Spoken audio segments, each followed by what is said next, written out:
ఆస్తి అంతా ఆయన కూడా లేదంటే చేసింది ఆయన కదా కూడా అదే సార్. పని మేము ఒక్కదాన్ని చేసినట్టు కాదు కదా సార్, ఆయన కూడా ఇష్టం ఉండే అన్ని చేసినాడు కదా. ఇప్పుడు మీ మళ్ళీ ఆయన కాదని చెప్పి అంటున్నాడు. చేయాల్సింది అమ్మా, ఇప్పుడు- ఒకసారి మీ ఆయన చెప్పి చూడు ఈ మాట ఇద్దరు ఏమంటాడో చెప్పు. ఇద్దరు కూడా ఈ క్షణం వరకు ఎవరు తీసిపోలే. ఇద్దరు పోటాపోటీ మీద ఏదో ఓ. పనులు చేశారు. ఇప్పుడు అతను బయటకు వెళ్తానంటున్నాడు, నువ్వు ఎందుకు బయటకు పో అనేది ఒక్క అంశం మాత్రమే చెప్పు. అతను బయటకు వెళ్తానంటున్నాడు, ఇద్దరు ఈక్వల్గా పాపం చేశారు. ఎవరికి గులాబ్ జాములు తినిపించారనేది సబ్జెక్ట్ కాదు. ఇద్దరు శారీరక వాంఛతో ఒకరి మీద ఒకరు పడ్డారు, ఒకరికొకరు ఎడిక్ట్ అయ్యారు. అతను ఆ ఎడిక్షన్ నుంచి బయటకు వెళ్తానన్నాడు, నీ ప్రాబ్లమే. ఆయన కూడా ఇదే కార్యక్రమంలో ఉంటారు. నేను ఇలా రోడ్డు మీదకి వదిలే మరి, లేకపోతే 2 సంవత్సరాల పాటు నడిచే ఈ నాటకం అతనికి తెలియకుండా ఎలా ఉందా నాకు అర్థం కావట్లేదు. సార్ చెప్పండి సార్ మరి ఇప్పుడు. మేడం ఇక్కడ బేసికలీ ఏంటంటే ఇక్కడ అతను ఫస్ట్ స్టోరీ వర్జన్ చెప్పాడు, ఈవిడ తర్వాత చెప్పింది కాబట్టి అతను వర్జన్ కరెక్ట్ అనో ఈవిడ రాంగ్ అనో అనుకోవటానికి ఏమీ లేదు. ఇది ఏంటంటే బేసికలీ అతని అడ్వాంటేజ్ అతను చూసుకున్నాడు. ఇక్కడ రూమ్తో పాటు ఏంటంటే బట్టలు ఉతకటం ఫ్రీ, ఫుడ్ ఫ్రీ, శారీరకపరమైనటువంటి సుఖం ఫ్రీ. ఇందాక నేను అన్నట్టుగా ఏంటంటే ఆవిడ సీక్రెట్గా వచ్చినటువంటి తత్వాన్ని, ఆవిడ మానసిక పరిస్థితిని అవనివ్వండి, ఆవిడ వ్యక్తిత్వాన్ని అతను ఫుల్గా అడ్వాంటేజ్ తీసుకున్నాడు. ఎప్పుడైతే కనుక ఇది ఇంకా కంటిన్యూ అవ్వదు, ఈ విధంగా ప్రొసీడ్ అవటం అనేది అవ్వదు అని అనుకున్నాడు. ఎప్పుడైతే కనుక ఈవిడ బాగా అతనికి అటాచ్ అయిపోయిందో, అదే కానీ ఒకసారి కలిసేటటువంటి ఆ సుఖము తర్వాత దులుపుకుని ఆవిడ దారి ఆవిడ పోయి ఉంటే కనుక ఇతను మన దగ్గరకు వచ్చి ఉండేవాడు కాదు. ఆబ్వియస్లీ ఎందుకు వస్తాడు, ఫోటోలు చూపెట్టినాయండి, ఏం చూపెట్టినాయండి, నా దారి నాది, ఆవిడ దారి ఆవిడది అన్నట్టు అనుకునే ఉంటాడు. ఇప్పుడు ఏంటంటే ఇక్కడ 2 అంశాలు, ఒకటి ఎంగేజ్మెంట్ అయ్యింది, రెండోది ఏంటంటే కనుక ఈవిడ ఇంత ఎడిక్ట్ అయిపోయి ఇంత కనెక్ట్ అయిపోద్దని అనుకోలేదు. మూడో అంశం ఏంటంటే థ్రెట్ అండ్ బ్లాక్మెయిల్. సో ఈ 3 అంశాల వల్లే ఈరోజు ఇక్కడ కిషోర్ వచ్చాడు. కానీ వాస్తవానికి కిషోర్ క్యారెక్టర్ కూడా ఇక్కడ పర్ఫెక్ట్ క్యారెక్టర్ కాదు, అందులో కూడా చాలా చండాలమైనటువంటి అంశాలు ఉన్నాయన్నది ఈ దీనికే ఉదాహరణ అనమాట. ఆవిడే 38 సంవత్సరాలు, అతనికి ఏమొచ్చి 25 సంవత్సరాలు. ఇప్పుడు నా భయం ఏమీ లేదు, ఈ మనిషి పోయి ఆ అమ్మాయిని ఎవరినో పెళ్లి చేసుకుంటే ఇప్పుడు అదే క్యారెక్టర్, ఇలాంటి క్యారెక్టర్ వాళ్ళిద్దరూ అద్దుకుండేటటువంటి చోట దొరికితే కనుక కిషోర్ కంటిన్యూ అవడా. సో ఇక్కడ కిషోర్లో కూడా ఈక్వల్ స్థాయి తప్పు ఉంది. ఇటు వచ్చి ఏంటంటే ఆ గుడ్లో ఆ చిన్న మెల్ల ఏంటంటే కనుక బయటపడాలి అని అనుకుంటున్నాడు, ఇక్కడితో ఇక్కడ కడుక్కుని వదలాలి అని అనుకుంటున్నాడు. ఇంక ఈవిడంటారా ఇది ఇప్పుడు స్ట్రాంగ్గా నా ఫీలింగ్ ఏంటంటేనండి, ఇదేమి ఈవిడికి ఫస్ట్ టైం కాదు అని చెప్పి ఈవిడ పిచ్చిది కాదు. ఈవిడికి ఏదో ఒక హైపర్ సెక్షువాలిటీ డిసార్డర్ లేకపోతే విపరీతమైనటువంటి మగపిచ్చో ఉండేటటువంటి వ్యక్తిత్వం ఇది. ఇలాంటి క్యారెక్టర్స్ కూడా సమాజంలో ఉంటారు. వీళ్ళు ఏంటంటే అవతల వాళ్ళకి సేవ చేస్తున్నాం, సహాయం చేస్తున్నాం అనేటటువంటి ముసుగులో ఏంటంటే వాళ్ళకంటే చిన్న వయసు ఉండేటటువంటి యంగ్స్టర్స్తో సెక్షువల్ యాక్టివిటీ నడపాలి అనేటటువంటి తపన తత్వం ఉంటుంది. మళ్ళీ సిగ్గు లేకుండా ఆవిడ ఈరోజు ఏమని చెప్తుంది అంటే కనుక అతను నన్ను వదిలి వెళ్ళిపోతే కనుక పెళ్లి చేసుకోదు, భర్తకు విడాకులు ఇచ్చి లీగల్గా ఇద్దరు పెళ్లి చేసుకోండి అనేటువంటి ఆలోచన లేదు. కానీ అతను బయటకు వెళ్తే కనుక ఫోటోలు వీడియోస్ కూడా బయట పెడతాను, ఆ ఫోటోలు వీడియోస్లో నేనున్నా పర్లేదు, నేను పరువు తీసుకున్నా పర్వాలేదు, కానీ అతని పరువు మాత్రం పోవాలి అనేటటువంటి విధంగా థ్రెట్ చేస్తుంది. అంటే ఆవిడ ఏ స్థాయికి దిగజారిపోయింది అన్నది మనం అర్థం చేసుకోవచ్చు. ఇక్కడ సింపుల్ లాజిక్, ఈవిడ ధైర్యం ఏంటంటే ఇక్కడ ఉండేటటువంటి ఇది కథ కాదు, జీవితంలో కేవలం మాటలు మాత్రమే వినిపిస్తాయి, మనుషులు కనిపించరు. కాబట్టి ఇక్కడ వచ్చి ఒక చెప్పేసి అతనికి బుద్ధి చెప్పేసి ఏదో విధంగా అతను ఎత్తుకుని వెళ్దాం, బ్లాక్మెయిల్ చేద్దాం అనేటువంటి ఉద్దేశంతో ఉంది. ఒకప్పుడు నిజంగా ఈవిడ మొహం పబ్లిక్ చేస్తే కనుక ఇదే దమ్ము ధైర్యంతో మాట్లాడుతుందా? భర్త ఎదుర్కొంటే భర్త అటువైపు కూర్చోపెడితే మాట్లాడేదానికి ధైర్యం ఉందా? అసలు వాస్తవానికి ఈ ఎపిసోడ్లో ఏంటంటే మనం భర్తతో కూడా కనెక్ట్ అవ్వాలి. కానీ ఇక్కడ ఏంటంటే అవన్నీ అవసరం లేదు. ఈవిడకి బాగా బుద్ధి చెప్పి గడ్డి తినిపిస్తే కనుక ఈవిడికి అర్థమవుతుంది ఈ సబ్జెక్ట్ యొక్క పరిణామాలు ఏంటి, ఇక్కడ ఈ ప్లాట్ఫామ్ మీద మనం ఎటువంటి యాక్షన్స్ తీసుకోవడానికి అవకాశాలు ఉన్నాయి అనేటటువంటిది ఆవిడకి థ్రెట్ ఇస్తే కనుక ఆవిడకి అర్థమవుతుంది. అన్నట్టుగా ఇందాక అన్నట్టుగా ఇదేం పిచ్చేమీ కాదు, ఇదేమి సైకలాజికల్ ప్రాబ్లమో, డిప్రెషనో, యాంగ్జైటీయో, ఫోబియో నేను రెగ్యులర్గా ట్రీట్మెంట్ చేసేటటువంటి కేసులు ఏమి కాదు. ఎందుకంటే అలా సైకలాజికల్ ఇష్యూస్ ఉండేటటువంటి వాళ్ళు చాలా బ్యాలెన్స్డ్గా ఉంటారు. వాళ్ళు ఏంటంటే వాళ్ళు పిచ్చి అనేటటువంటి సైకలాజికల్ ఇష్యూస్ అనేటటువంటి థాట్ ప్రాసెస్ అనేటటువంటిది ఏ లెవెల్కి వెళ్ళిపోయినా కూడా ఎథిక్స్ అనేటటువంటిది ఖచ్చితంగా కాపాడుకుంటూ ఉంటారు. నాకు ఒక భర్త ఉన్నాడు, నాకు ఒక 2 పిల్లలు ఉన్నారు, పెళ్ళి అనేటటువంటిది ఒక పవిత్రమైనటువంటి కథ, ఇక్కడ నేను ఇలా చేస్తే కనుక ఇది పాపమో పుణ్యమో అనేటటువంటి ఎథికల్ గైడ్ లైన్ అనేటటువంటిది వాళ్ళకి చాలా క్లియర్ కట్గా ఉంటుంది. Nobody loses their mental capacity to such an extent that they can unethically have sexual intimacy with the other man or woman. So ఇది అదేమీ కాదు, ఇది కేవలం ఏంటంటే ఇది నెంబర్ 1. నెంబర్ 2 ఏంటంటే ఇదేమి ఫస్ట్ టైం ఏమి కాదు. ఇంత ఎక్స్పర్టీస్తో ఈ అమ్మాయి చేసింది అంటే కనుక ఎవరు బుట్టలో పడతారు, ఎవరు బుట్టలో పడరు అనేటటువంటి అసెస్మెంట్ ఇవిడికి బాగా తెలుసు. ఎవరైతే కనుక పెళ్ళైనటువంటి మగవాళ్ళు అయితే కనుక అక్కడ భార్యతో కనెక్షన్ ఉంటుంది. కాబట్టి భార్యతో కనెక్షన్ ఉంటే కనుక ఆ కనెక్షన్ నుంచి బయటకు తీసుకొచ్చి ఇవి శారీరకపరమైనటువంటి సుఖాన్ని పొందడం కష్టం. కాబట్టి ఆ రూమ్ కూడా బ్యాచిలర్స్కే ఉంటుంది. సో ఈ భర్త ఏమనుకుంటున్నాడంటే కనుక కేవలం ఏదో వండి పెడుతుంది. అతను మహానుభావుడు, అతను ఏమనుకుంటున్నాడంటే నా ఉద్దేశం ఏంటంటే అతని క్యారెక్టర్ కరెక్ట్ అయితే కనుక అతనితో మనం మాట్లాడలేదు, చూడలేదు. సరే తల్లిగా ఒక కొడుక్కి హెల్ప్ చేస్తుందనే ఉద్దేశంతో కూడా అక్కడ ఉండుండొచ్చు. పిల్లలు కూడా ఏమనుకుంటారంటే కనుక ఒక అన్నయ్య వచ్చి రూమ్లో ఉంటున్నాడు కాబట్టి అమ్మ వెళ్ళి వాళ్ళకి సేవ చేస్తుంది అనేటటువంటి ఉద్దేశంతో పిల్లలు ఉండొచ్చు. సో అందరికీ ఏంటంటే ఏ విధంగా అయితే కనుక ఒక కథ బయట ప్రపంచానికి చూపెట్టి వెనకాతల ఒక సరసమైనటువంటి అంశం నడిపించాలో ఆ టెక్నిక్స్ ట్రిక్స్ ఇవిడికి అన్నీ బాగా తెలుసు. సో మనం చేయవలసింది ఏంటంటే మేడం ఇక్కడ ఇది ఇంకో లెవెల్కి తీసుకెళ్ళదు. ఎందుకంటే ఈరోజు భర్తతో మాట్లాడితే కనుక ఈవిడ చించిన విస్తర అవుతుంది, రోడ్డు మీద పడుతుంది. అది చెయ్యాలి, అదైనా పర్వాలేదు అనుకుంటే కనుక ఖచ్చితంగా మనం అది చేద్దాం.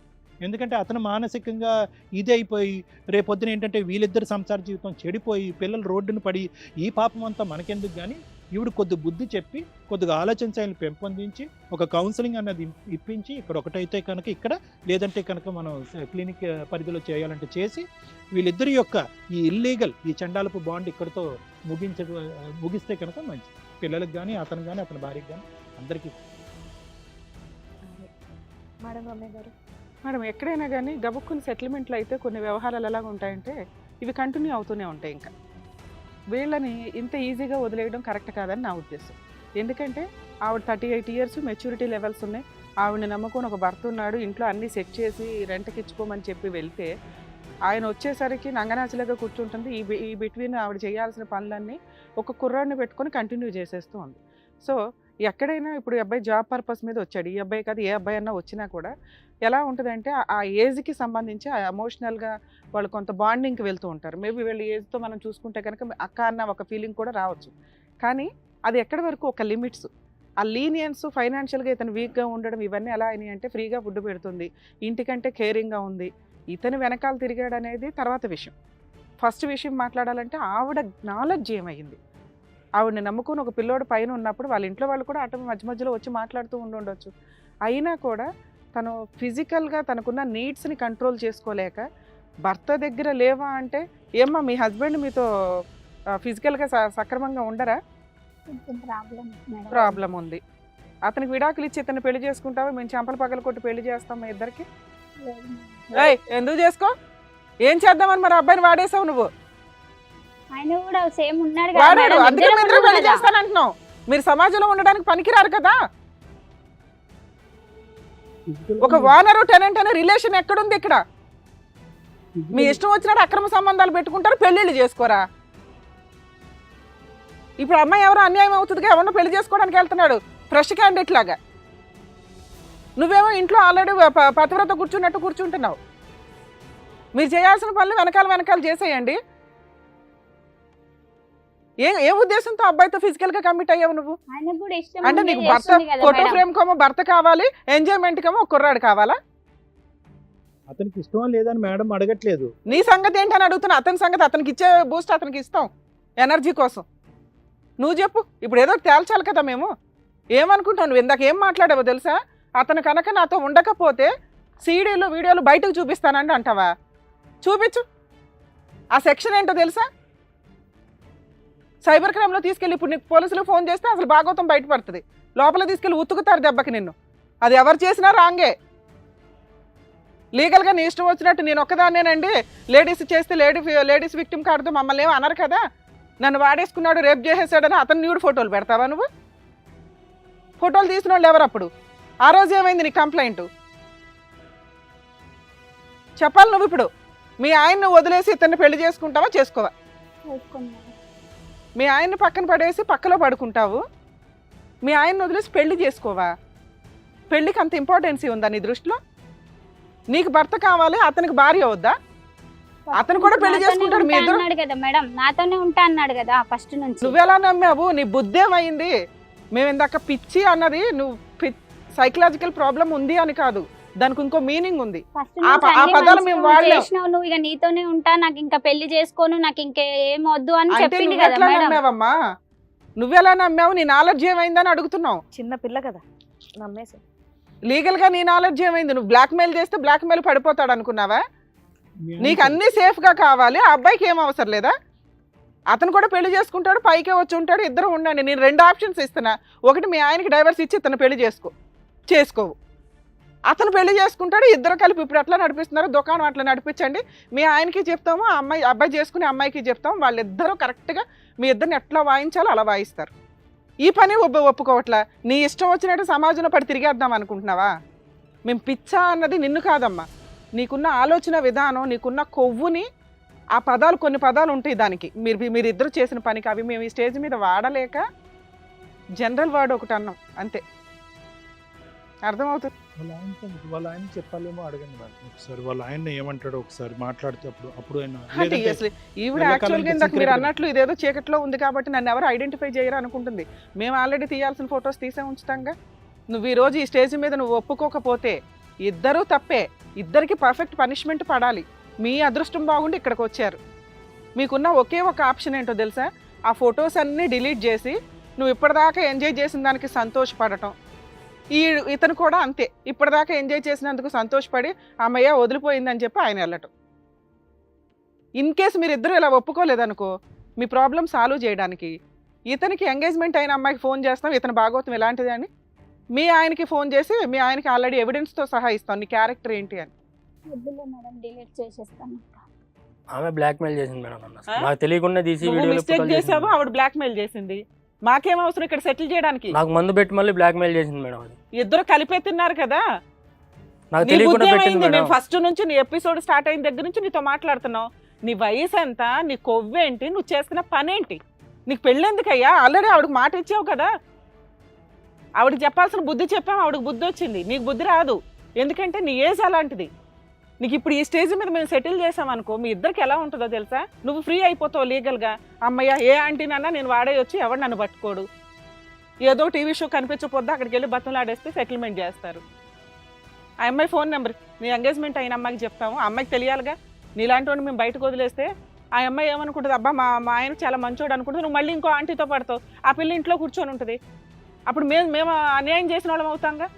ఆ అమ్మాయికి చెప్తాము, ఆ అమ్మాయి నచ్చి కూడా నిన్ను మార్చుకునే ఓపిక ఆ అమ్మాయికి ఉంటే, ఎందుకంటే మేము ఇవాళ ఒకరోజు నువ్వు మమ్మల్ని నమ్ముకొని వచ్చావు కాబట్టి ప్రాబ్లం సాల్వ్ చేస్తున్నావు. భవిష్యత్తులో నువ్వు ఇలాగే కంటిన్యూ అవుతావు, మాకు కదా బాది. ఆ అమ్మాయి ఫోన్ నెంబర్ ఆ అమ్మాయితో మాట్లాడి నీ విషయం చెప్తాం, అమ్మాయి యాక్సెప్ట్ చేస్తే పెళ్లి చేసుకో. నీకు ఇప్పుడు ఈ అమ్మాయిని వదిలించమన్నావు, వదిలిస్తాం. కానీ నీకు ఇవ్వాల్సిన పనిష్మెంట్ మేము ఇవ్వాలి. ఏంటో పనిష్మెంటు?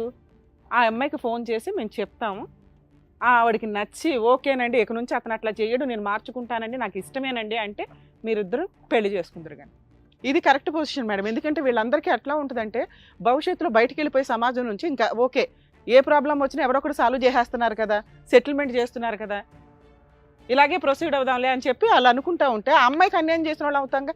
ఇన్ కేస్ ఈ ప్రాబ్లం ఇక్కడ మనం సెటిల్ చేయకుండా వదిలేస్తే ఆ అమ్మాయికి ఆటోమేటిక్గా తెలుస్తుంది, వీళ్ళ ఆయనకి తెలుస్తుందండి. ఇంత పంచాయతీ జరిగినప్పుడు వీళ్ళిద్దరు ఊరుకోరు, ఇంట్లో కూడా తన్నుకుంటారు. అసలు ఆ పెంట్ హౌస్కో ఎక్కడికో వెళ్ళి తన్నుకోకుండా అయితే ఉండరు, నువ్వెంతరా అని. ఆ కోపంలో ఆవిడ ఫొటోస్ ఎట్లాగో పెడుతుంది. ఈ అబ్బాయిని చాలా డేంజర్ ప్రాబ్లం నుంచి మనం సేవ్ చేస్తున్నప్పుడు ఇంకొక అమ్మాయిని కూడా సేవ్ చేయాలి. రాసివు, బాండ్ పేపర్ మీద రాసివు, ఇక నుంచి నేను ఇట్లాంటి పనులు చేయనండి, చేస్తే కనుక ఈ పేపర్ మీరు నేను నా ఎంగేజ్మెంట్ అయ్యే అమ్మాయికి మీరు ఇవ్వచ్చు అని రాసిస్తావా? రాసిస్తాను అమ్మ. ఇంకా లైఫ్లో నీ లైఫ్లోకి అతను రాడు. ఓకే. మీరు దయచేసి మా రిక్వెస్ట్ ఏంటంటే, ఇంకే అబ్బాయిల్ని ట్రాప్ చేయకండి, ఏ అంకుల్స్ని ట్రాప్ చేయకండి. నీ లైఫ్, నీ మీద ఆల్రెడీ నీ భర్త ఉన్నారు, అతను వదిలే ఉద్దేశం నీకు లేదు కాబట్టి కనీసం ఇక్కడ నుంచి క్యారెక్టర్ మార్చుకోండి అమ్మా. ఒక స్త్రీకి ఎప్పుడు కూడా క్యారెక్టర్ చాలా ఇంపార్టెంట్. ఎప్పుడైనా అది దిగజారింది అంటే, ఇక్కడ నువ్వేదో సీక్రెట్గా మాట్లాడుతున్నావు కానీ బయట ప్రపంచానికి తెలిస్తే ఉమ్మేస్తారు. అర్థమవుతుందా?